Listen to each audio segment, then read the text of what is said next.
would like to begin by acknowledging the traditional custodians of the land on which I live and work, the Gundagara land and people. I pay my respects to their elders, past, present, and emerging, and extend that respect to all Aboriginal and Torres Strait Islander people. I also want to acknowledge the traditional custodians of the lands on which you, our listeners, are joining us from today.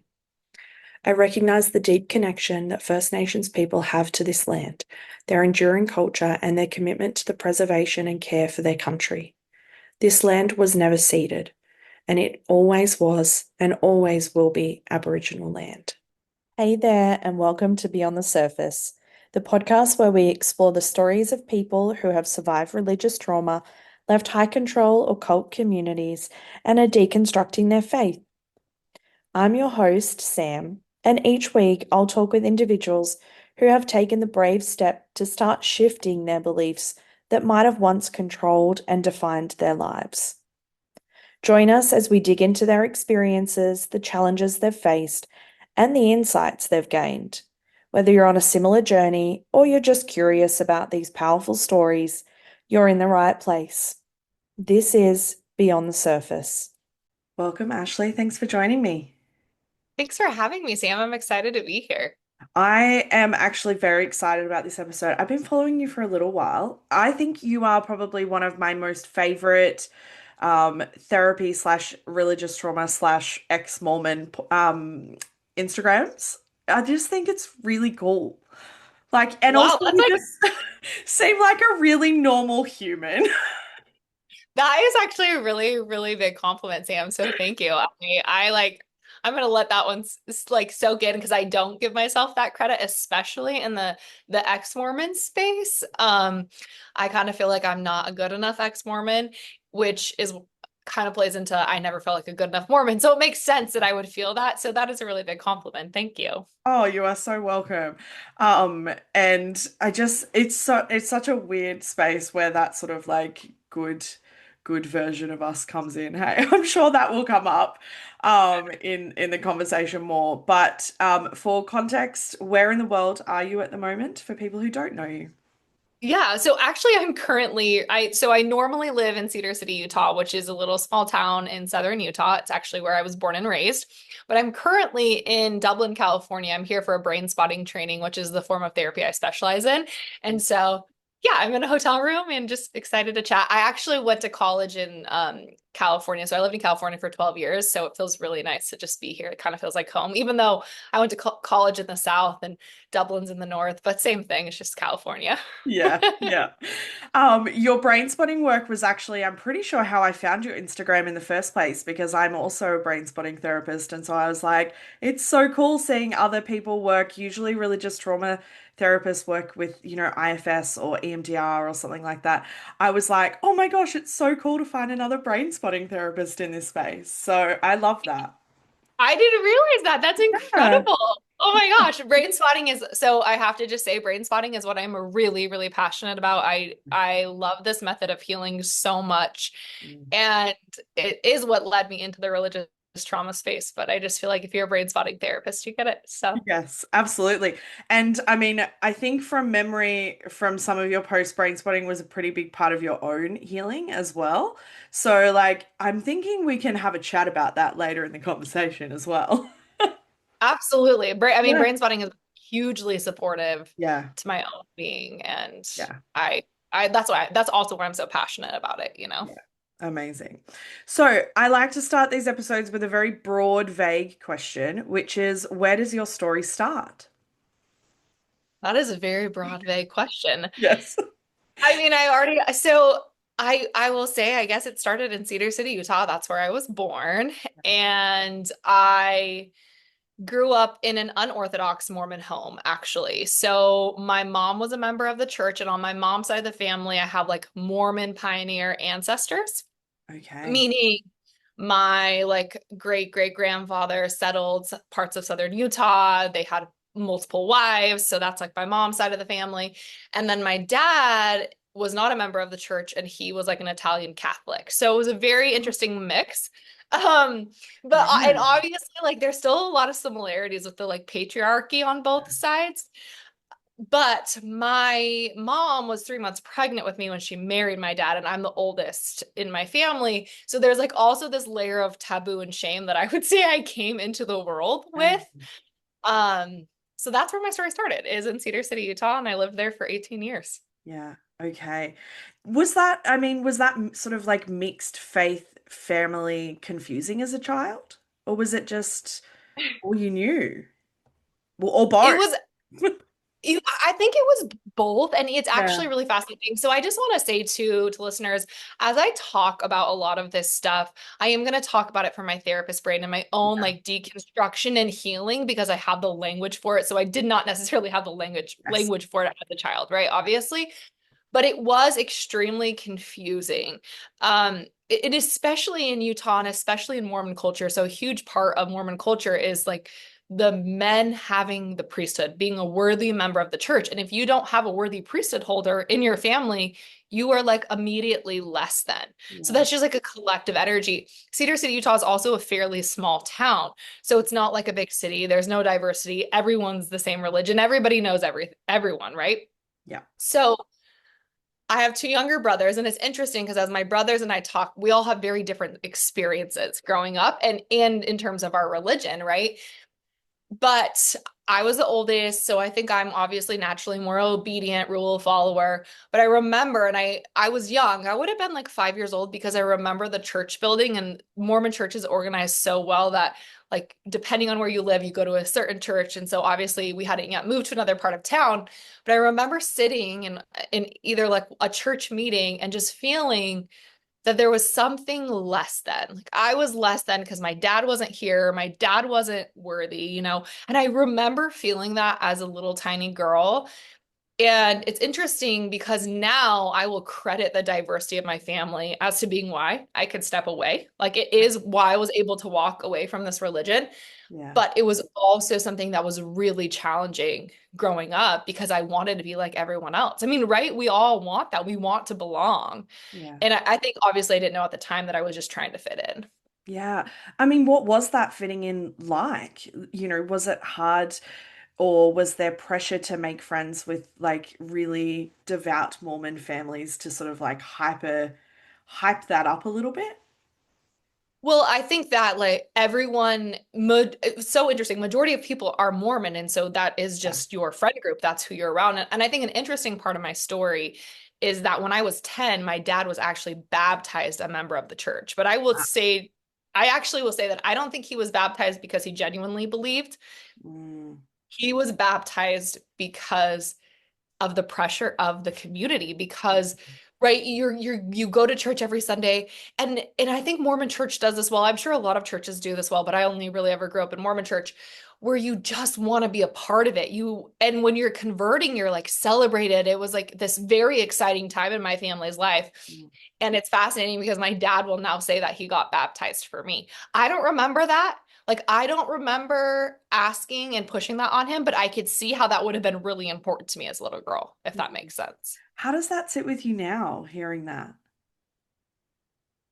Uh, it's interesting. I think my dad and I have been through a lot in our relationship, but I understand. I have compassion and empathy because of I think maybe so much of the work I do and just understanding religious trauma and just understanding Mormon religious trauma specifically. But I get that. I get that's why he did it, you know? And to me, it tells me how much I wanted this and how much that is like taught to you to want this. And this is the only way you're gonna be with your family for forever. And so Yeah. I I think that at the time when it happened, I didn't realize how significant it was until, now looking back and Yeah. understanding it from a different lens. Yeah. And that family unit in terms of like reaching what most people would call heaven, but like the celestial kingdom, like that's a real like pressure, right? Because if one person is not in there, then the whole family is separated, correct? Correct. I believe you're correct. So I think this Okay. is where it gets really This is where it gets really problematic for me because Yeah. Mormon doctrine is interpreted differently by so Yeah. many people depending on how it's taught. A lot of families believe that. And then a lot of families believe me. I think a lot of families believe that like say if I am not a member, I won't be there, but the rest of my family will be. I just won't be with them. Mm. So that's more of my understanding that if like if my dad would have never gotten baptized, my parents were not married in the temple, then Mm. we wouldn't all be in the highest level of heaven together. But like say I had, then I would be there and they wouldn't be with them. So yes, it is like very much like separating families. But I think that in my understanding, that other doctrine of, well, if one person doesn't get baptized, then everyone can't be together is Yeah. actually just a twisted narration Yeah. that some families have adopted to like coerce and encourage people to stay in line. Does that make sense? Yeah, absolutely. I mean, I think when we look at both of those, for little kids, they're both like really fear-based doctrines, right? Like, what was that like to internalize as a kid? It's fascinating because I was a terrified child. Like I was so scared of everything. I was terrified of death. Yeah. I was terrified of people I didn't know. I was terrified of just like feeling things in my body. And it's fascinating because at the time I didn't know that's what it was. I thought and my parents unfortunately were young and they didn't know how to support my like little self and my nervous system, but now I'm like I actually think religion played a huge component in that. How could I not be scared? I'm going to a church that is, especially until I was 10 years old, is telling me that I'm not going to be with my parents forever in heaven. Like that is so confusing and that is so complicated. And it's interesting, Sam, I would say that's one of the most distressing things I see for many clients is that the way they interpreted this doctrine as children, because I think majority of families, there are Orthodox families, obviously, that are checking all the boxes and following all the rules, but most of us are very imperfect humans. Mm. Most of our families are diverse and complicated, and most of our families are not going to meet that mold. And so I think it just comes with this like level of distress and pressure as a kid that we shouldn't carry. I shouldn't have been worrying about that at 5 years old. I should have been worrying about that at 10 years old. I shouldn't have been like so worried about my dad getting baptized, right? Yeah, absolutely. I think, I will talk about my story and I go like, I gave my life to Jesus at the ripe old, well-informed developmental age of 12.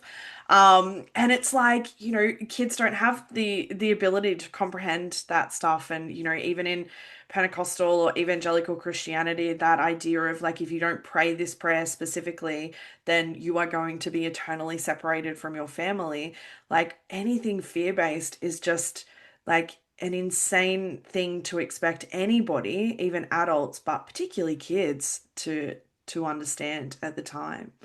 Um, could you recognize the fear at the time? Like obviously not necessarily by name, but like did you recognize that you were afraid as a kid? Yeah, I knew I was scared. I Yeah. don't know what I was scared of, but I Yeah. was scared all the time, like Yeah. all the time. I can pull it up in my body still of Yeah. being scared and just feeling off. And I've done brain spotting sessions where I've actually like relived some stuff at church. And it's fascinating because I would have never connected, my initial thing to that. But it goes all the way back to just being a little girl and sitting in those meetings where you have leaders talking to you and people talking to you and they're like spewing these things from the pulpit that I just don't think are developmentally appropriate for a child, Yeah. you know? Yeah. Actually, did you do a story or an Instagram reel about that recently? I feel like I have memory of. Yeah, I did. Yeah. I did make a reel on it because Yeah. because I was like, this is insane. Yeah. Yeah. You know? It's one of the biggest things that I tell a lot of clients is that the ways that we see religious trauma show up is not in the way that we expect it to a lot of the time. It can be like completely wild, like and completely seemingly like not connected at all, and yet they're totally interconnected. So, yeah, it's wild. Absolutely. Yeah. I think one way that like I survive and so many people survive a high control religious setting is we just disconnect from our body and we stop listening to Yeah. those things that are happening inside of us, right? Absolutely. Yeah. What changed in your family when dad got baptized at 10? So not much Okay. actually, because my dad, like I said, was not a Yeah. true believer, Yeah. but I have a very specific memory of him praying one night. My mom was gone and he was going to say a prayer, and my middle brother started giggling. Like he thought it was funny because we'd never seen my dad pray, right? Like, you Yeah. know, and my dad got so upset, like so upset, right? Because it is like so vulnerable to pray. Yeah. And I was so distressed about that. And I like my little brother, I've asked him about it. He doesn't remember. Neither of my little brothers remember, but I do. And I don't know if it was that moment, but nothing really changed. We like, aside from like, everyone was so happy that my dad was baptized. And then my parents got married in the temple, in the Mormon temple. Mm. Um, the LDS temple. I was allowed to call it Mormon growing up, and now you're not allowed to call it. So I go back and forth. I'm not trying to be disrespectful. Yeah. Um, but so no one can go to these weddings unless they're worthy members of the church and they have what's called temple recommend. When your parents get married after they've already been civilly married and they have children, there's a part of the temple ceremony that you can participate in as kids. So I Oh. do remember this. And my parents got married, and then we went into the sealing room Mm. where we all go like kneel down and pray. I don't rem It was a very surreal experience. I wouldn't like say it was necessarily traumatic, but you like walk into the this setting, you see your parents, and there's like these people in the audience, which are like people from our community, and they're all like crying, and it's like this big like ceremonial thing. And so then you feel like you're supposed to cry. So I remember crying. Yeah. And that was really, really fascinating. But I think what happened is it freaked my dad out. The temple is very freaky, and Yeah. the things that go on are very inappropriate. And I think he was done after that. And I don't know if you've ever watched the documentary Keep Sweet, Pray and Obey. Yeah. So I'm gonna probably get in a lot of trouble for saying this because the LDS Church and the FLDS Church, like Yeah. the LDS Church wants nothing to do with the FLDS Church. But in that documentary where they're kind of like the temple ceremonies kind of being discussed, it Mm. feels eerily similar to what happens in the LDS temple, except like the sexual abuse is not happening, right? Yeah. But I was like, this is so much the same. That's how I remember feeling in this environment, right? It's fascinating. So we did that. Like my parents got married in the temple, and you would think that we would have been this like pillar of the community, but my parents really weren't. When I was 14, we went on a cruise, and like we went on a cruise with a bunch of people from the community, and my parents were like drinking with other people. And so Mm. they very much were not abiding by the rules of the Yeah. church. And in a environment where almost like sameness is celebrated, like that conformity of everybody is the same, believes the same, does the same, doing different, I imagine would not have gone down well with certain people in that community. Yeah, no, on that cruise, I was sitting next to another family who was very LDS, and the dad looks at, we were like out at you, if you've been on a cruise, you sit at tables, right? Like communal tables at dinner. And I was at the table with this family. My parents were at another table, and this Mormon man looks over and he points to my parents and he says, "You never want to be like that." About my own parents to me. Oh. I was like 14 years old. And it's interesting because I felt like ashamed of my parents, but also disgust at this man. It's like just such a Mm. confusing thing to hold on to as a kid, you know? Yeah. And I was 14, but Yeah. yeah. Did you have recognition of why he was saying that at the time? Or did you just think he was being an asshole? I think he was judging my parents. I Yeah. also now looking back and understanding so much of people, I think he was jealous. I think Yeah. he was like activated that he couldn't go be that, Yeah. you know? I Yeah. think we are so quick to judge someone when they're hitting a mirror within ourselves, right? And I see this a lot for people in high control religion and Mormonism specifically is it's so much easier to make the people who are leaving the problem than it is to sit with what are they stirring up in you. Yeah. Yeah. Absolutely. Perhaps my parents represented a freedom to him. That's what I think. That's what I Yeah. suspect. Yeah. So, in amongst all of this, like, because obviously, I like to ask the question because usually it typically changes for a lot of my guests. So, I like to mirror this question a little bit. But, as a kid and as a young teenager, who was God to you? Like, was that something that was just your family connection, or was that something that felt personal for you as a kid? It's a good question. I think God growing up was like the Mormon God and like Mm, Jesus and the images like that I saw of this yeah, person growing up. I remember like praying a lot as a child, and I remember telling God that I hated him when like something bad happened to yeah, me, or anytime I felt an emotion or feeling that I wasn't quote unquote supposed to feel yeah, or frustrated. Um, but that's who I think I would have envisioned mm, that person to be as a kid. yeah. Did you feel like is it like common to have a personal relationship with God?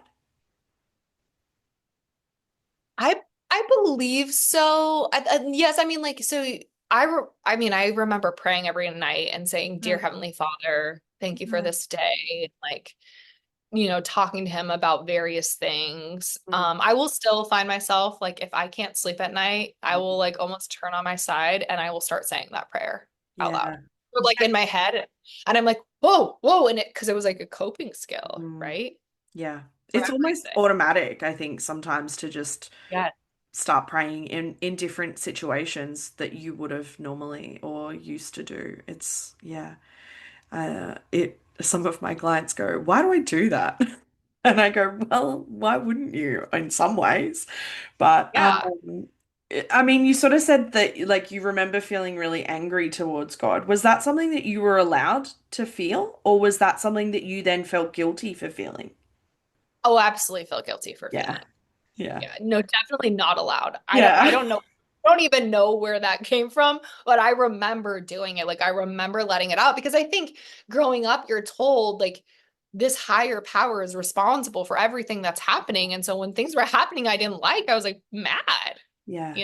But it was only by myself, only in my room. No, like no one ever heard me say that. That was a Okay. very private. Okay. And so, I mean, I like to ask this of all of my guests who grew up and were socialized as female. Good old-fashioned purity culture. What was that like as a teenager? That's a great question. I think a really important part of my story personally is that when I was like 3 or 4 years old, I was sexually abused by an older uncle. He was probably like 11 or 12 years old. Yeah. And so, again, a lot of this understanding has come Mm, like post my own therapy and deconstruction, but now knowing the impact it had on me. And then coupled with growing up in a purity culture like Mormonism, I think it was extremely distressing to my nervous system. So I know for like every sexual abuse survivor has just different symptoms and presentation. So for myself personally, I was very sexual early on, like very sexually curious, I will say. So I remember being like 5, 6 years old, like fascinated with like kissing on TV and like yeah. love stories and things like that. So I was very sexually curious. And then by the time I hit puberty and everything got fully turned on, Mm, I all I wanted to do was kiss boys. I mm, wanted to do inappropriate things with boys. Like I was so curious. And I now know that that was sexual, like age appropriate sexual development and partly also probably having my sex parts turn on at an early age because mm, of just like the invasion of what happened. But it was so incredibly distressing, Sam. I mean, to the point that I think I had purity culture shame all the way up until my early 20s. But what would happen is I would like get myself into situations with the opposite sex where I think sometimes I wanted to do the things that I wanted, like whether that be like touching or whatever. And then I would feel intense amounts of shame for it. So I would just like cycle. And my freshman year of high school, like prior to my freshman year of high school, I only had let a boy touch my boobs. Hopefully I can say that on here. yeah. And that was obviously distressing in and of itself because like I'm not supposed to do that, right? And then my Yeah. freshman year, I dated this guy who was older. He was 17 and I was 14. Mm, And Fortunately, nothing sexual ever happened with him. He was a very righteous Mormon male. He definitely groomed me and was like talking about marrying me and all of those things. But he broke up with me and like broke my heart. Well, then I kind of was like free and dating, and I had a boyfriend who wasn't Mormon, and we did things. And not intercourse. I hadn't had intercourse at that point, but then I had a lot of friends who were LDS, and my friends found out and they were like, you have to go to your bishop. You have to go confess this sin and repent because what you did was bad, essentially, right? And so I did. At 15 years old, I confessed to my bishop, who was my childhood friend's dad. He was also my neighbor. I had spent time at his house. I still to this day run into him in the town I live in. He's like friends with my husband. Like it is so fucking complicated and complex. Like that's a recipe for trauma, right? Anyway, so I go and talk to this man who I will say is a really good man, and he had no intention of harming me. Like he was just doing what he was supposed to do, right? And I actually have read horrific stories of bishop interviews and invasive questions. Mine was not like that, whatever, whatsoever. I confessed, I told him what I did. Mm. Obviously, he gave me a punishment, which was that I couldn't take the sacrament in church for 2 weeks and I had to read certain scriptures or whatever. And that was it. I don't remember really anything else from the meeting. I do remember the first sacrament when I passed on the sacrament and didn't take it. And my dad looked at me and he was like, what did you do? And I Yeah, just I like mean, that just to me sounds like flooded. a recipe for like public humiliation. That's what it was. I was Yeah. flooded with shame. And this is what I did. I said, I will never, ever confess ever again. So Mm. what was the consequence of that?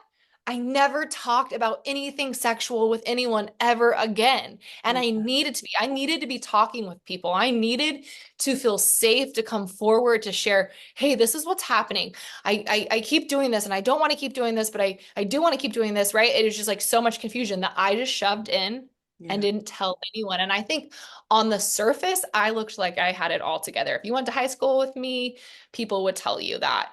I think even now to this day, like I would represent that, but it was it was really brutal. And then my fast forward to my senior year, that same 17-year-old boy who had kind of groomed me, he was on his mission at the time.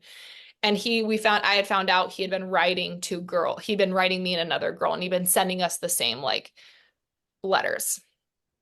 And so we called him out, like, hey, you can't do that. That's like gross. Yeah. And I will never forget the email he sent me. He basically slut shamed me in the email.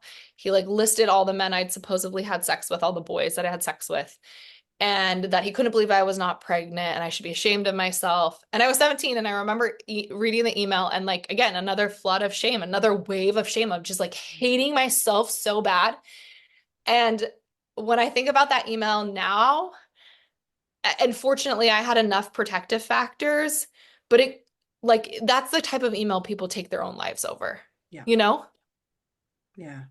So purity culture was really rough, and I would say it's the thing that impacted me the most Yeah. from growing up Yeah. Mormon, and then it proceeded into college, and then even after I had babies, I've had some sexual trauma related to purity culture show up too. Yeah, I think that's the biggest, well, one of, I mean, there's a lot of purity culture myths, but one of the myths is that it just like once you actually like get married or you start having sex or, you leave the beliefs behind, that somehow it just magically goes away, which is like the biggest load of bullshit. Like I was saying to a couple of people who work in this space as well the other day that like still to this day, like there is absolutely no chance of me using a tampon. Like it is just like absolutely not happening.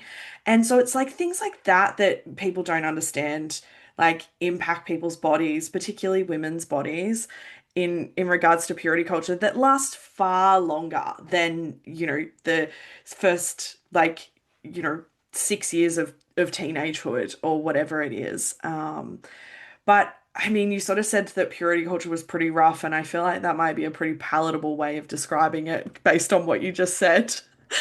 Because it sounds fucking awful. It was. And I grew up in a small town too. So like rumors Yeah. flew, people talked about Yeah. you, like very like scarlet lettery, you know? Yeah. And I mean, I was so wish I could go back and just like be right there with teenage me with the knowledge and insight I have now because oh, she deserves so much better, but she didn't see it, you know? Yeah, absolutely. I mean, what did you feel like that was at the time? Because I imagine you didn't have the language of shame. Like, what did you feel like at the time?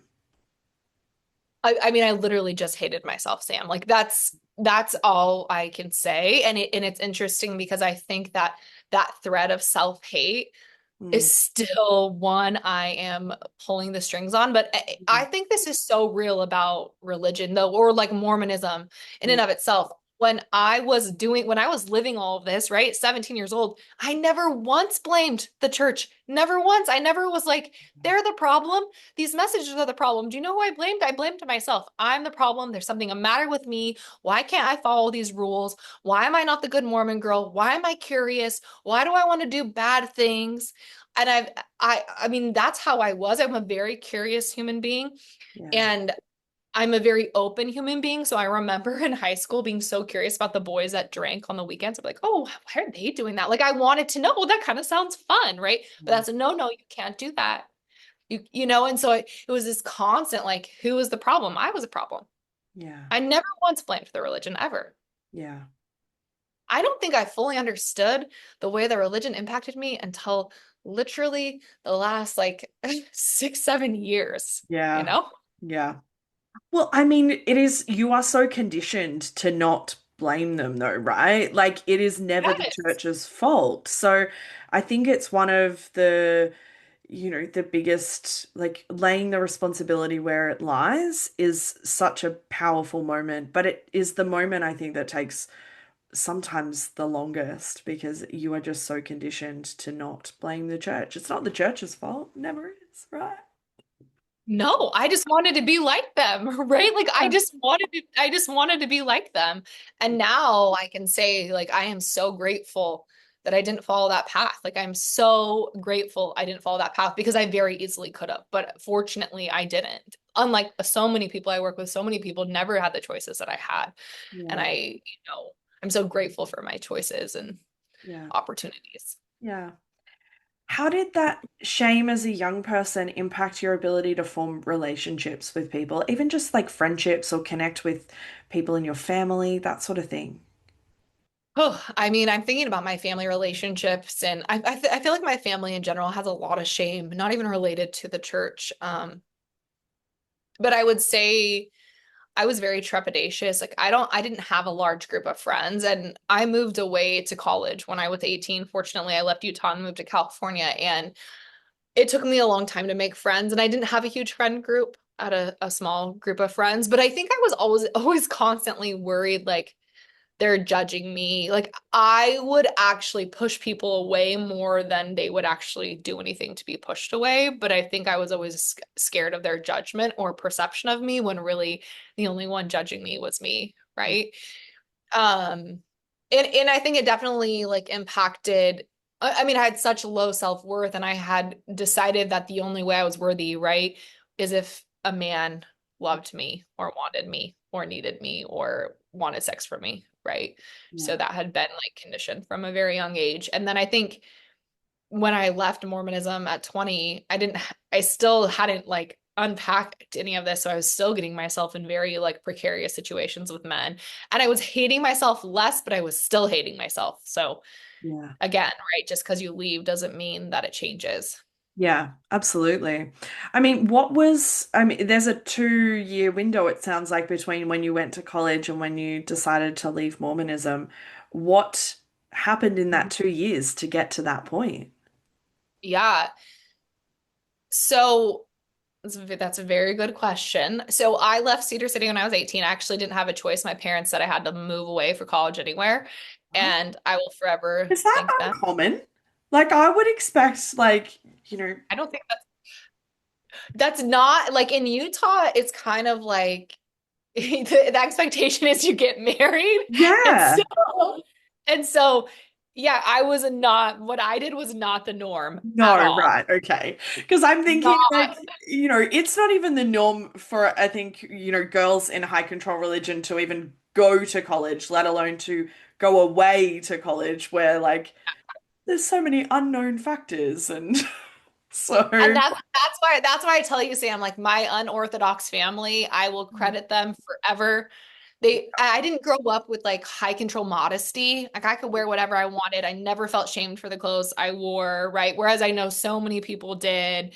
I mean, I had a very diverse family. I had a ton of family that weren't LDS. So I had seen like, I'd seen the world outside of Utah very well before I turned 18. So yeah, I didn't have a choice. I had to move out of Utah, or I had to move out of Cedar City. I didn't have to move out of Utah, but I had to move away for college for at least 1 year. And I grew up going to Southern California. My grandma lived in Southern California. My dad's mom, who was and is, she's not Mormon. And I had an uncle who had a house there, so I like loved Southern California. My aunt was like, "You should apply to schools here." So I did, and I got into a little college called Loyola Marymount University on the coast of California in Los Angeles, and I moved to Los Angeles when I was 18. So I went from small town Utah to Los Angeles. Fortunately, I was on a really small campus. Um, but it was interesting because I mean, like 18 years old, you're trying to figure out your identity, and my entire identity had been molded by this community in which I grew up. And I made really good friends, and they just loved me, Sam. They loved that I was like Mormon, but they loved that I didn't follow the rules, and they just loved me for who I was. yeah, And I'm a girl's girl. I'm fun. I like to get ready. I like to hang out. Like, it's just who I am. And so I kind of just became friends with some really good people. But the problem was I would make these choices on the weekends, and then I'd like hate myself because I wasn't following the rules of church. So I was still trying. It was like I was like half in, half out. I had a boyfriend who I had met my freshman year of college. I went home to Cedar City, and I met him at a party, and I knew he was Mormon, but I was like, oh, he's at this party, he's drinking, like it's okay, like I can date him. yeah. That was my rubric for dating. Really, really great, right? Loose kind of moments.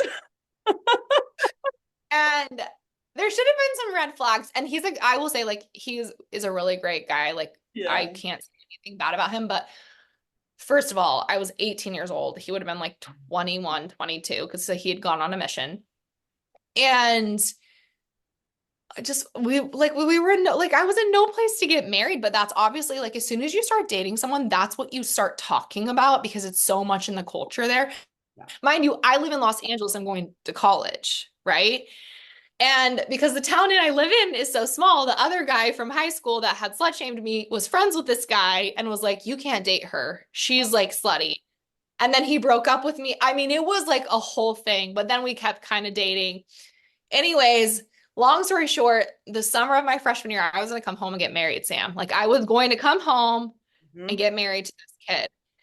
And my friends were like, Ash, you cannot do that. People don't do that in real life. Like that's not how the real world works. Like I tell you, I have great Yeah. friends. Like actually, my best friend, one of my best friends, he married my husband and I. I remember we were on a run specifically, and he stopped and he was like, "This is crazy. You are not going home, and you are not getting married." And Yeah. I will forever be thankful for that. I actually really like people who are upfront with me and tell me how they feel because I don't like to read like the passiveness and the not like clear and direct.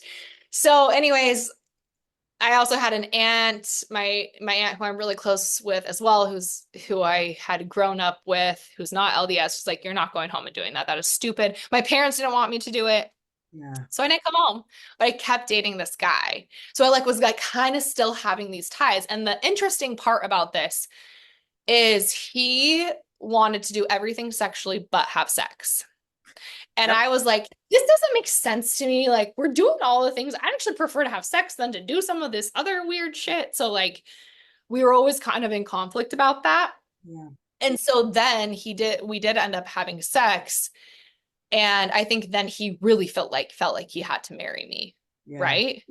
And he'd given that away to me or whatever. And I was just really not in a good spot to be in having a boyfriend. I'm just going to be straight up about that. I'm not going to say that I did not treat him well in the sense I didn't have any respect for myself. Do you think I had a respect for this relationship? Right? Like it was a really toxic situation. Meanwhile, Prop 8 is happening in California when they're voting to, like, the church is supporting, Prop 8 and not for gay marriage. And I have a girl in my class and she has two dads, and I'm like listening to her talk. I'm so invested in that. So there's just so much happening. This relationship's happening, Prop 8's happening. And then I remember getting upset with him about it. Like, how can we be a part of this church? I don't understand. And then the ward there, the church that I was like in LA, emailed me to have a celebration for Prop 8 not passing or whatever it was, whatever the decision was. And I was so disgusted, Sam. I could not imagine going to celebrate this girl in my class's like pain. I just couldn't. I couldn't imagine. And so that was it for me. And I did not go back to church after that day. Yeah. Up until that point, what was it like trying to almost like straddle and live in two worlds? Because I like mean, it's exhausting. I know like for me trying to be like queer and straight and like not it's hard. I don't think I realized it at the time, obviously, Yeah. but like looking back at myself in college and what I was going through and my mental health and my choices and decisions and just everything, I was a wreck. I Yeah. was a complete wreck. And again, I don't even think my college friends would tell you I was a wreck though, because I was just so good at being perfect and looking put together and having my shit together and checking all the boxes. But internally, I was really struggling. I think that was when I felt the most depressed, and probably the closest I would have ever said to like not wanting to be alive, but it all just, that combination of shame and wanting to be a part of something but not wanting to be a part of something at all. I just don't think I knew how to break free. Yeah. I And think it's Prop 8 gave me easy. permission to. I think Prop 8 was like, yep, you can be done now. Does that make sense? Yeah. Do you feel like that external permission was something that you were waiting for in a like subconsciously? I don't know. Perhaps. Yeah. Perhaps I just needed them to do something egregious so I could be like, Mm. fuck Like you, something essentially. you can't make sense of it. Like that part where you go, actually, I can't play those mental gymnastics anymore. Yeah, because I wasn't following any of the rules. Like, let's be Yeah. honest, not following any of the rules. I had read the entire book of Mormon, but Yeah. I was like, I don't really like, I just think this is a book. Like, I didn't even ever believe it. I can't tell, did I bear my testimony that I believed it at times growing up? Yes, but Mm. I cannot say to you that I ever really believed it. I Yeah. wanted to. I desperately wanted to. I wanted to feel what I thought everyone else had around me, but I don't actually think I ever did. Yeah. And that's, I think some people would think, oh, well, that's really easy to exist in that space, like not really believing it. But actually, that's really fucking hard, Yeah. right? Like to be so desperately wanting the thing that you are supposed to be able to have and to want is really, really painful and automatically just makes you feel like there's something wrong with you, I would assume. Yeah, yeah, absolutely. And I think the glimmer of like light and hope came from my friends in Yeah. California. And it's interesting because at the time, I thought I was like a wreck in college, and in doing so much inner work, I actually like there's so much light in that time because I had all of these people who just loved me. Like they truly loved me unconditionally. It was the first time in my entire life I had ever felt that, because I didn't feel that in my home. I didn't feel that in my community or in my church or even with my friends in my hometown, right? Yeah. But with these people, I mean, there's my closest, dearest friends to this day, they just loved me like unconditionally. I have my best friend who was my roommate all 4 years of college who saw me through all of this. I could just send her a text about anything and I just know Yeah. that it won't matter. You know what I mean? Yeah. Yeah. And that's And the in a, gift. I mean, in a space of like conditions and rules and conditional belonging and love, I imagine that would have felt intoxicating. Oh my gosh, yeah. Yeah. So true. Yeah. Yeah. So I think there is this like opinion in people who, I mean, I hear this a lot in people who don't necessarily understand the gravity of religious trauma. But from the moment where you were like, actually, I'm done with this, I think there is this belief that, great, like good to go now, right? It doesn't quite work right like that though. So what was that like for you? Because that period of time can be just as destabilizing and disorienting as the times while you are trying to straddle both worlds, right? Yeah, it's actually really, really interesting, Sam, because I don't know if maybe I did some of this when I was like 18 to 20 already, if I'd already kind of been in that really destabilizing place. Yeah. Because when I was done, I was done.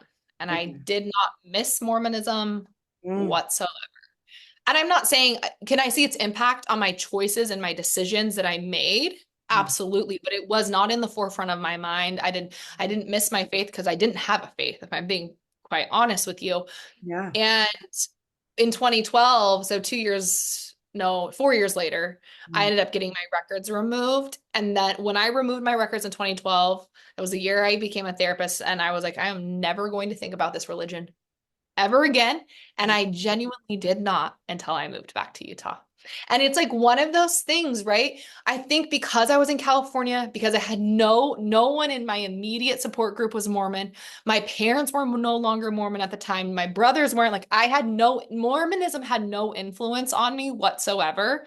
So I just got to from 2008 until 2018. So for a decade, I just lived my life in California. Didn't think about it at all, which I am not. I think that it was suppressed in my nervous system. I know it was, but I didn't need to, I wasn't activated by it, yeah.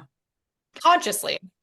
Yeah. Yeah. I mean, what did that decade look like and feel like for you? You know, were you able to feel a sense of freedom and liberation that you hadn't before? Oh my gosh, yeah, absolutely. I like some of the best time in my life. I got into kind of now in hindsight, I'm like, oh, I know why I got in this abusive relationship. And my first guy that I dated that wasn't Mormon, he was not a healthy relationship. And at the time I was like, why did I get in this relationship? And I'm like, oh, now I know. But Mm. it was still so cool to date someone who was not Mormon, who had like a family that wasn't a part of this high control group. So I dated him like the end of college, beginning of grad school, but then we broke up. And that was my first year of grad school. And I lived in San Diego. I had moved to San Diego, and I read The Gifts of Imperfection by Brene Brown. And I like finally had the language for shame. I'd never been able to name shame before I read that book. Had no idea what shame was until I read that book. And then I was like, oh, this is what I had been going through. And I think I almost decided at that time, like, no more. You're not going to shame yourself anymore. And so I just started being really vulnerable and authentic. And I actually wrote a blog. I kind of just forgot about it until this moment. Like, I called it like 52 Leaves. And every week I did something new to get out of my comfort zone. And it turned out to be, I'm like, I need to go look this up. I I could love probably still that. on the internet somewhere, but I would turn a new leaf and do something new every single week and get out of my comfort zone. And I did that for a whole year. Well, the most magical part of this story is that summer, in 2012, before I had my records removed, but I met my husband. So Mm. I went out to a bar. At this point, I felt no guilt for going to bars. I mean, I was living my best life, Sam. I was like free. Love I it. was experiencing my 20s how every single 20-year-old should experience their 20s, right? But my girlfriends at the time, my grad school girlfriends were like, we need to go out to this bar. And I was like, well, I'd moved all day. And I was like, fine, it's our last time. It's our last hurrah. Yeah. Went to this bar. My husband came up to me because another guy was talking to me, and he was like, "You look like you need to be saved." And I was like, "By you? Yes, of course, right?" So Yeah. we start talking, and then he tells me he's 22. Mind you, I'm 24, and I'm like, "This is going nowhere. You are so young." Had the night of my life, and now here we've been married. We've been together 13 years, married 9. But like, I don't think I could have ever felt open and curious to that relationship had the past year not happened. Of like just really diving into my own soul and facing my own demons. Yeah. And it's funny because you would think I would have faced Mormonism, but remember, I didn't blame Mormonism. I Yeah. blamed myself, right? So the relationship I had to rebuild was with myself. And I think that was a really big gift for me. I didn't have to deconstruct a religion because I don't think I ever really believed it, which is, I know, super unique. I know a lot of people's faith deconstruction does not look like this. Yeah, but I think there is a lot of people from, that I've talked to on the podcast, but also just like people I connect with, on good old-fashioned Instagram, and things like that, that thought that it was this devout faith, but actually, upon deconstructing it, found that actually there was no gravity to that. There was no depth to that. And so I think a lot of people are realizing as well that potentially what they thought was this faith was not. Sometimes it is, but sometimes it's also not. And so that's what I love about this podcast is because it will speak to someone whose experience was similar, and not everybody has that devout faith, personal relationship with God sort of story. But I do want to ask, moving into like for you starting to get to know your now husband, where did you see all of the sexual purity culture trauma pop up and rear its head in that space? Because that's just complicated, right? Yeah, it's so like I said earlier, I've always been a very sexual being, and Yeah.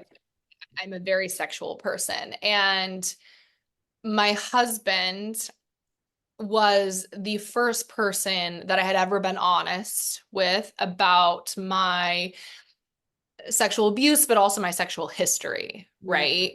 And I mean, he's just such an incredible man.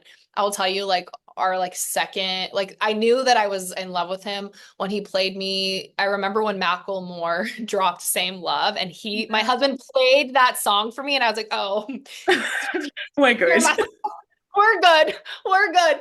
But we had only been dating maybe like 3 weeks or something. I don't know. I need to look up the release date, but Yeah. it's so fascinating because I never had any sexual issues Yeah. with him in the time we were dating before we got married.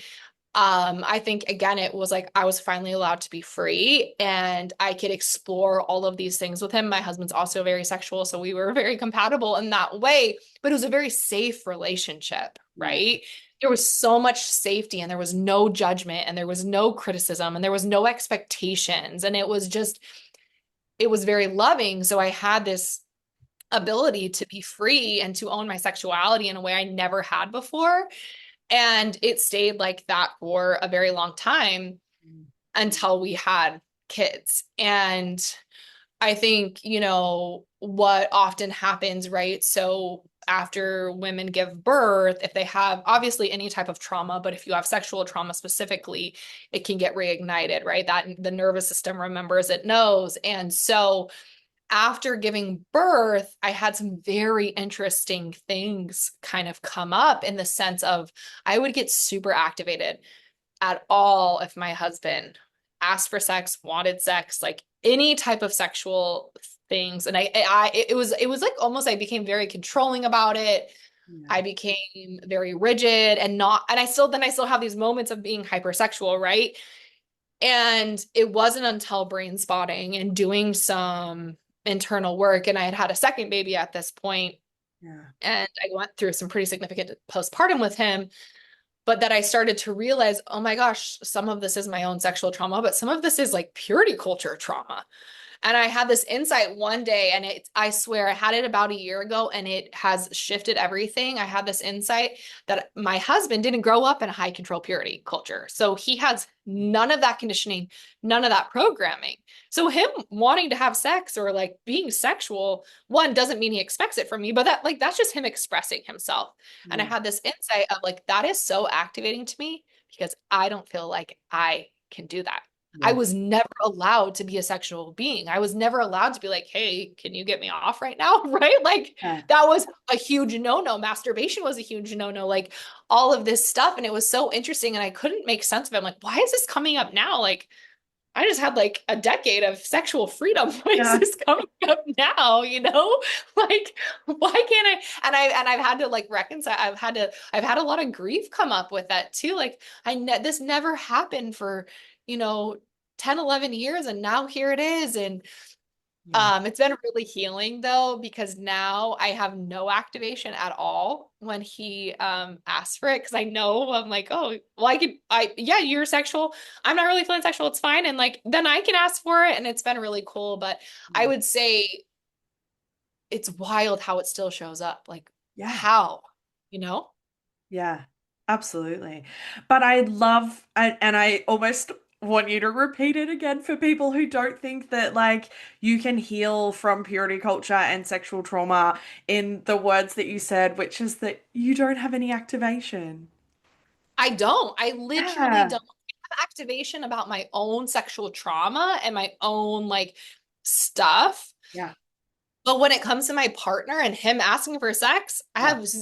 when I tell you it would spin me up, Sam, and like we would get in a huge fight and he then stopped asking. I like poor guy, bless his heart. Like he was just trying to be a good partner. And I've apologized. I've said like I'm so sorry, honey. I had no idea that what was underneath it. I had no idea why I was getting so mad at you. And it was me. It was my own shame. It was my own dysregulation. And that's been so empowering too to Yeah. be like, this has nothing to do with you. You're a great man and you're allowed to want sex. Like you are allowed to want it. That doesn't mean I have to give you it, but you are allowed to want it, Yeah. right? Absolutely. So am I. Hmm. And it's been really freeing. It's been really fun too.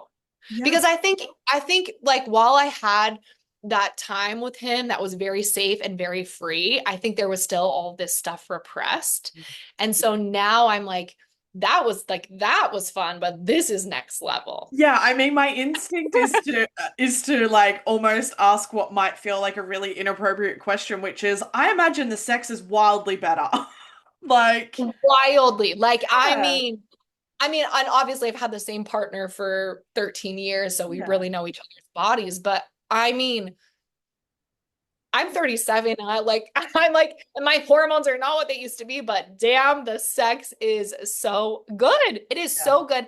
And I feel no shame. And you know what else my husband and I can talk about like sexual fantasies. We can talk about all types of things. Like I have no fear of him cheating. I have no insecurities about him thinking another woman is attractive or me thinking another male is attractive or me thinking another woman's attractive, right? Like it's just this open curiosity yeah, and love that just really fuels your sex life to be incredible. yeah.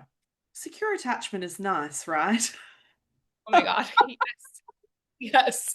And I feel like it's taken so long to get there, you Yeah. know?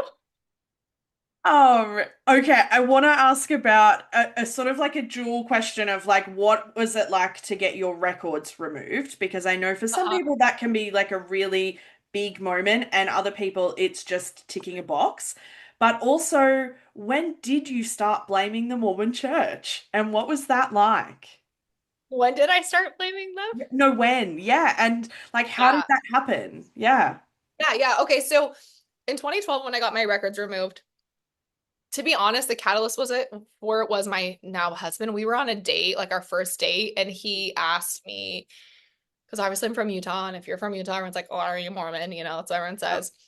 And so of course he asked me, and I was like, and I had told him I was raised Mormon, and his response, he was like, "You were raised Mormon?" Like almost like I can't, like, whoa. And I remember thinking in my head, Um, oh my gosh, me being raised Mormon means I'm not gonna end up with this really good guy, and he's like such a good guy, you know? yeah. And I was, but I don't believe it. I haven't practiced it, whatever. So I don't know if that was kind of like, oh, I really want to cut ties with it. But I was also a therapist. I had just become a therapist. I was working with at-risk youth in San Diego. And like the Mormon church drops new rules twice a year in their conferences. And there had just another thing had come out for same-sex couples and their kids, and just another marginalization. And so I decided to take steps to remove it.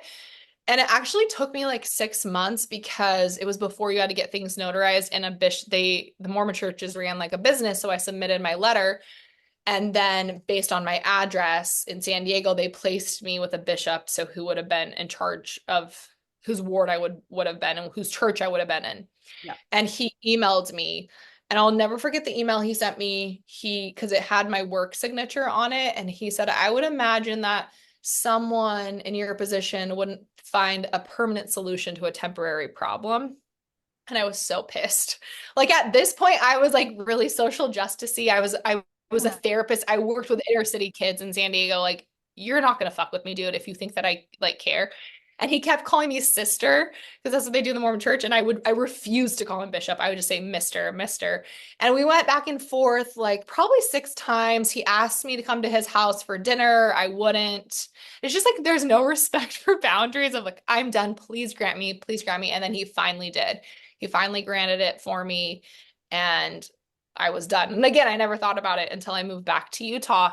Mm. And it's so funny. I've now since the only repercussion I had, which wasn't a repercussion, is my mom was a little weirded out. She just didn't understand why I'd have my records removed. Yeah. And my mom is the only person in my family that hasn't had her records removed. But at the time, I think she's still, I mean, she's not like this at all now, but I think at the time she was still kind of reconciling it. But remember, like my mom's family is Mormon Generation. pioneer Yeah. lineage. And my grandma, my mom's mom, she doesn't practice it, she doesn't follow it, she doesn't follow any of the rules, but she still believes in it. She still wants to be buried in her temple of clothing because she thinks she's done it all. Like it's really in there. Yeah. But anyways, again, I didn't think about Mormonism until I moved back in 2018 to small town Utah. And that was for me when I started to think about, oh, this is really impacting mental health in this community. But I didn't start working with the population until 2012 because I worked at a residential treatment facility, and residential treatment facilities work with out-of-state kids. They don't work with in-state kids. But I attended a Mormon baptism for one of my cousins about a year into living in Utah, and it was my first time in a Mormon church since 2008, since I'd become a therapist, since I had my records removed. And I remember sitting there, and my husband, who's never been to a Mormon church besides this, he was like, what the actual fuck is going on? Because it's like a Mormon baptism, and they're like these adults talking to eight-year-old kids about how if they sin again, then they're gonna have to go repent. Like it's just, I mean, this really harsh language. And I remember like looking around and thinking, this is not funny, but I'm like laughing because I was like, this is wild. This is psychological and emotional abuse of these children. That was like the first thought in my head. The language, the rhetoric, and I can't even give you a specific example, but it was just like the delivery, the way these adults were talking to the kids, Yeah. Yeah. And that kind of like got my wheels turning, and I just started paying attention. I had my first son that year, and I took time off work, and I kind of went down a rabbit hole of sexual abuse cover-ups in the Mormon church. And then that got really deep. And then I just like kind of tucked it away and just lived my life in Utah. And I had my second baby. Prior to when I was 9 months pregnant, my dad had an affair. It came out my dad had been having an affair. My parents got a divorce. And mind you, they'd been married for 33 years. So that was like a really tumultuous time in my life. I was not thinking about the Mormon church at all. Yeah. Right. And I was seeing clients virtually in California, and I was doing some like other work, but I really only had a handful of Utah clients. And I got really severe postpartum depression after my second baby. And that's also kind of how I found brain spotting, because my really close friend, colleague had gotten trained in it. And she's like, Ash, you need to look into a brain spotting therapist, because she knew I was really struggling. And so I found a brain spotting therapist. This was like at the like August of 21, but I didn't start doing really real brain spotting work until 22, because she was like kind of new in brain spotting, and she didn't know how stable I was, right? So once I stabilized in January of 22, like I went on meds and everything, and I got like my meds kicked in pretty quickly. So I did stabilize really quickly, fortunately, Yeah. and started to treat my symptoms. And I was like, whoa, I'd done talk therapy on and off for 10 years. And then I did my first brain spotting session. I was like, this is unlike anything I've ever done, right? Just understanding the sensations in my body. And then like 2 months later, I had the opportunity to do a brain spotting training myself. And I had been a talk therapist for 10 years, Yeah. right? And I'd kind of done a little bit of advocacy in 2019, talking more openly about the Mormon church, just in the sexual abuse stuff, but I had no idea that it would turn into what it turned into today. Yeah. So in 2022, I got trained in brain spotting, and I again was just going to do virtual work, but I just felt like, okay, well, with this expertise and training, I'll open a practice in Cedar City. So I did open a practice.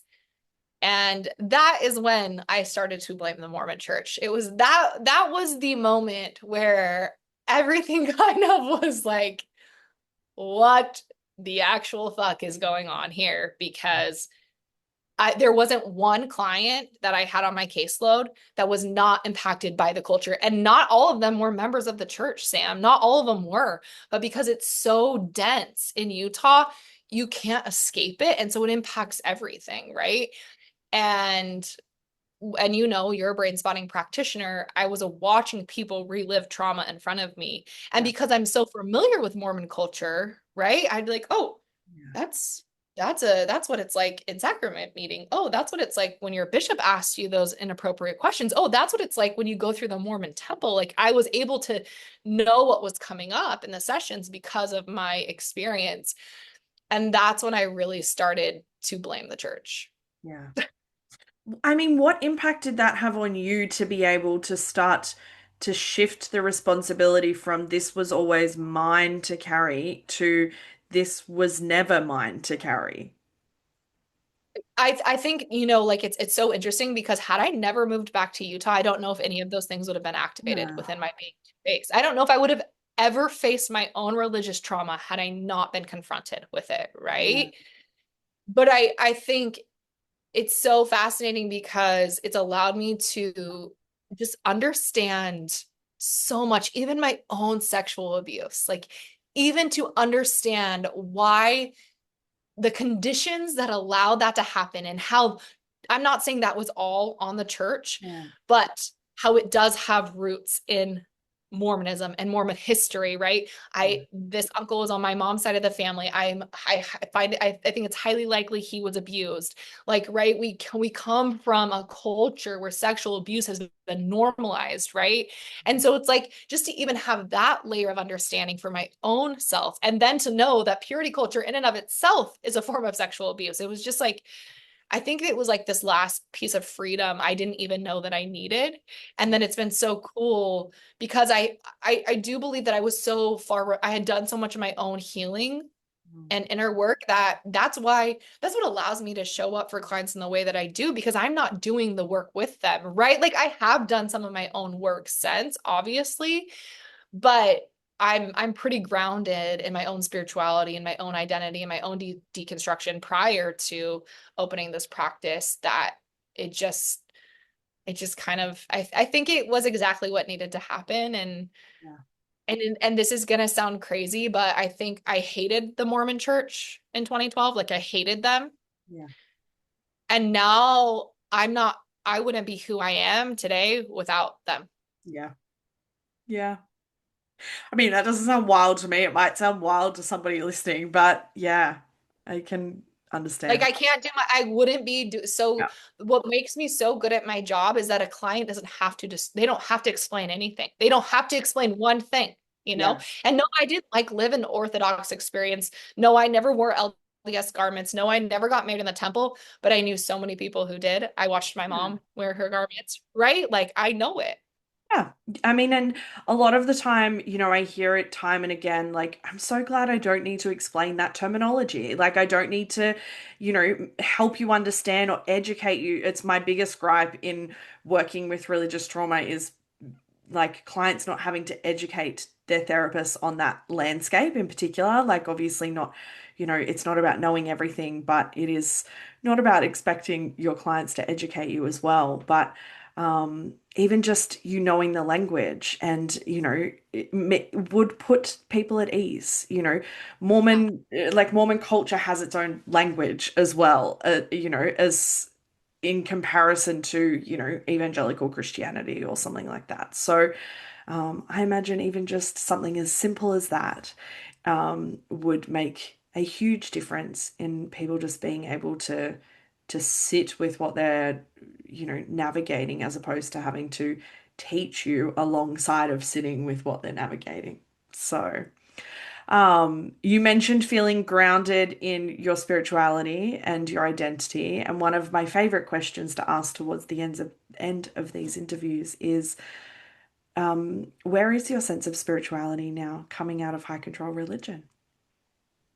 Yeah, it's such a good question. It's so fascinating too because I am it's, I'm the most spiritual I've ever been since moving back to Utah, which is so ironic and funny at the like as I'm about to talk to you.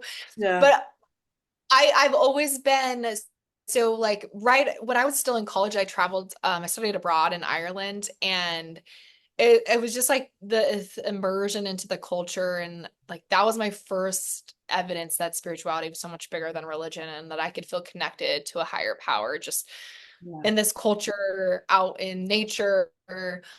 And so I've always kind of grounded in that from that time on, kind of like been open and curious. But I will say, in regulating my own nervous system, especially, and doing my own brain spotting work, I have such a sense of like something bigger than myself. I cannot explain it. I think also being a therapist, it's and I don't know, Sam, if this is your experience or not, but sometimes I'm like, why is everyone going through the same Yes. thing? Oh my God. Like, I'm like, why why am I am I talking about the same thing this week? yeah. And it's like, Yes. and the more I attune to that, I'm like, it's just collective. We are all collectively interconnected somehow that I can't explain. Yeah. And I don't need to explain it. I think that's like for me, what's been so spiritual is I'm okay with things being uncertain. I don't need an answer. I know that there are things bigger than myself. I mean, in brain spotting, I've brain spotted a lot of people who have lost loved ones, Mm. and sometimes these loved ones come up in their brain spotting process, and I feel it. Like I can't explain it to you, but I feel the chill. Like whether that's just my nervous system and their nervous system jiving, and there's energy, it's just they're unexplainable, beautiful moments where I feel so deeply connected to someone. Yeah. That's spiritual.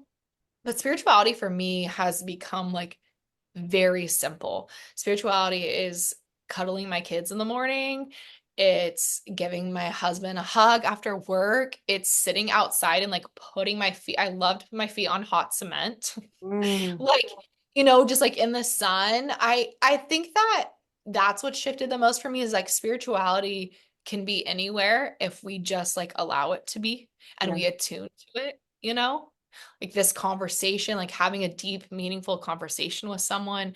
Yeah. And I think that has been the thing I've learned the most because I was always told this was the only way to be spiritual. This is the only way to feel joy and connected. And you have to have a relationship with Jesus or, whatever it is. And I actually disagree with that wholeheartedly. I think that those things can be absolutely spiritual and meaningful for people. I Mm. know that that's not spiritual and meaningful for me, you know give me a beach and like the waves or let me go be at my like cabin that I grew up going to. Like those are really, really spiritual, powerful things for me. So I don't know if that answers.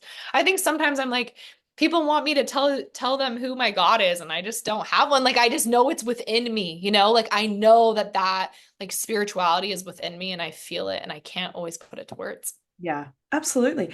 I think, and that's why I love asking the question because the diversity of answers that I've gotten is so beautiful and is, in essence, the reason that I ask it in itself because spirituality or a connection to something, because for me, spirituality is just about connection, either to someone or something or, whatever it is so diverse and so unique to the individual that I think it's probably one of the most diverse answers that I've gotten from people in asking that question. And so I just think that that's in essence the reason also why I ask it. So yeah. I mean, I like to finish with some encouragement because people are obviously listening to this going, they might be relating, they might not be, they might be really far along in their journey, they might be listening, this might be the first episode they've ever listened to of a podcast.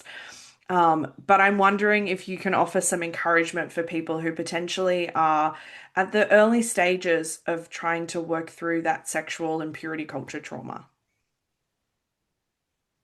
The very first thing that comes up for me is well, I guess there's a few things. Like one, I just want to say keep going because I think there's so many times you want to quit on your journey and to keep going. But I know for me personally that, right, shame, I had lived with shame since I was like 3, 4 years old. So I had the opportunity multiple times to say what had happened, and I never did. I never felt safe enough to. So I'd carry the shame for like 20 years. And maybe a little less, but like when I finally found a safe person to tell, and it's my best friend, and when I finally told her, Yeah.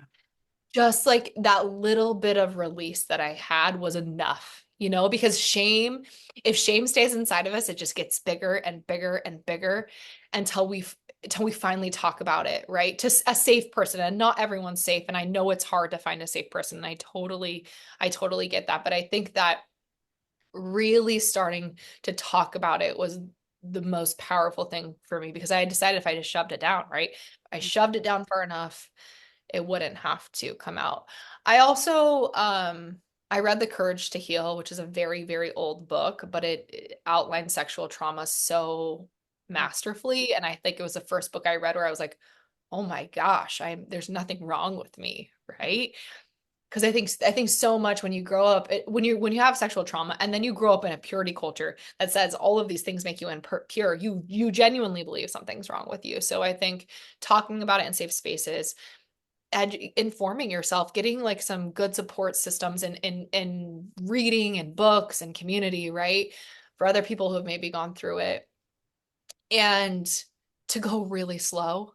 Yeah. And like you're gonna fall down. Like I still fall down. You're gonna mess up. You're going to feel like it's not getting better.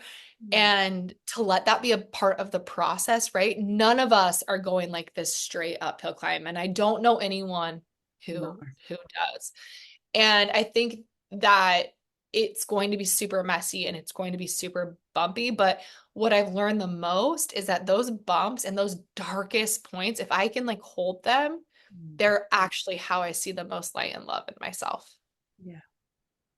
Like, and don't do it alone, like you don't have to like unpack and live in the darkness, but like it's not like holding space for the messy, I think is how you get here. Yeah. Yeah. It's beautiful. Thanks. Um, Thank you so much for joining me. I've loved this conversation. I think you're one of my most fun guests. Usually that falls to like the gay men that I've had on the podcast who are just like the funnest humans, but it's just like so nice, I think, talking to someone who like I don't, we can have conversations about really heavy and hard shit, but we don't need to like sit in the heavy and the hardness of that. Yeah, And so I like being able to have conversations that show that we can talk about this stuff, but also it doesn't have to feel heavy either. And yeah. laughter is healing as well. So, Thank you. I do laugh a lot. And I think yeah. sometimes like maybe sometimes it's out of context, but it's been really helpful for me in understanding and healing. And I also want to say like I have done so much intentional work Yeah. to work through so much of this. I still brain spot on a like monthly, bi-weekly basis because my nervous system needs it. I'm going to a training. I've done so many trainings. I'm super passionate about my own healing because I'm not going to ask a client to sit across from me and do it if I'm not doing it myself, and I think that's what allows me to show up here with you. It's what allows me to show up on my social media. It also allows me to be real and raw and true and honest because it's not about like I'm really not here for anyone else besides like what I want to represent and like help people heal from. Does that make sense? Absolutely. Yeah. And I think that's, I sort of like to harp back to the beginning of the episode where I was like, I love your Instagram, but I think the authenticity that it comes out of the Instagram is the thing. Like Yeah, there's a lot of great information out there and there's a lot of great accounts, but it doesn't mean that you connect with the human behind the account. You just like the information that they give out. And so I think the authenticity and like I said at the beginning, like you're just like a real human behind the screen shows through those posts. So if people haven't seen it. I mean, it will all be in the show notes, but so people don't need to necessarily go there. What is your Instagram handle? My Instagram handle is ashleyb_therapy. And I want to preface that I was not, I was not a content creator. I opened my practice in 2022. I Yeah. had this like little Instagram to market. And then last summer in June of 2024, I had a post go viral. Yes. And now here we are. And it's been a journey and I've stumbled a lot along the way, but I really I'm going to cherish that compliment because my goal and hope is always to be my authentic self. And sometimes that means I'm really messy, Yeah. you know. Still great. We love the mess. Well, I love the mess. Well, I really appreciate it because I'm very messy. I'm a little out, like I'm a little I do push, like I push the Yeah. lines. I'm Yeah. I get a lot of criticism for it, and I honestly am not just I think one of my really good friends who's a therapist, she's like, "You're just not afraid to say it how it is." And I'm like, because that's how we got here, right? Nobody's ever said it how it was. Yeah. I certainly thought it growing up in the church, like, this is kind of weird, Yeah. right? Yep. But we were never allowed Absolutely. to say it. Weird shit was just normalized by the adults in your life. And Mm, I've really started to embrace that. If I would have had someone like me when I was younger, if social media would have been a thing and I would have been able to see this, I don't think I would have suffered to the degree that I suffered, Sam. yeah. Yeah. And I think that's for all of social media's faults and issues, Yeah. there is a long list of those. There is also the power in seeing someone mirror something to you on a screen in a real way that, feels like it speaks directly to you in a non like spiritual, like religious, like divine moment, but just in like a human connection kind of way. So I love that. And thank you again for joining me and sharing so vulnerably and openly. Yeah, thank you so much for having me. It's been an honor just to chat with you and be on this podcast. So thank you. Thank you. Thanks for tuning in to this episode of Beyond the Surface. I hope you found today's conversation as insightful and inspiring as I did. If you enjoyed the episode, be sure to subscribe, leave a review, and share it with others who might benefit from these stories. Stay connected with us on social media for updates and more content. I love connecting with all of you. Remember, no matter where you are in your journey, you're not alone. Until next time, keep exploring, keep questioning, and keep moving forward. Take care.